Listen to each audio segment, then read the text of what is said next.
СВФУ проводит молодежный биомедицинский конвент в рамках Национального конгресса «Экология и здоровье человека на севере». С подробностями Кристина Якупова. Дискуссионные площадки, открытые лекции, мастер-классы и медицинский турнир. Молодежный биомедицинский конвент проводится с целью привлечения студентов, аспирантов и молодых ученых к решению актуальных задач современной науки и медицины. Молодежи, особенно молодежи, важно понимать биологические механизмы, по которым возможно получать стволовые клетки вне организма, и почему некоторые вещи невозможно осуществлять даже вне организма.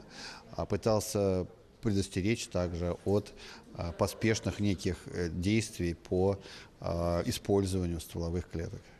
Отраслевая программа по медицинским технологиям расписана на каждый день. Проходит она в формате свободной площадки с проектными экспозициями и дискуссионными платформами в коворкинг-центре «Точка кипения».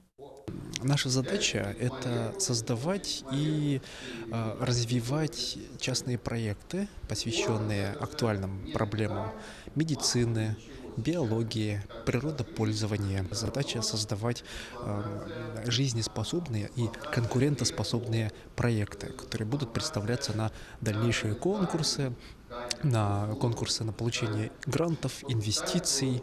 Разработку проектов участники начали с 3 октября. На конвенте студенты под руководством опытных лидеров смогут доработать свои проекты и технологические инициативы. Многие ребята сюда пришли с идеями, да, и получается мы друг другу помогаем именно упаковать вот эти идеи в какие-то вот физические, в физическом плане, да, чтобы можно было потрогать, а может быть просто придумать концепцию, как это будет выглядеть, чтобы было проще объяснять это потенциальным инвесторам, которые могут этим заинтересоваться. По итогам 3 дней 11 одобренных проектов должны будут представлять перед потенциальными инвесторами. На этом конвент не заканчивается. Продвижение новых идей продолжится в декабре. Кристина Якупова, Григорий Хлопков, Якутск.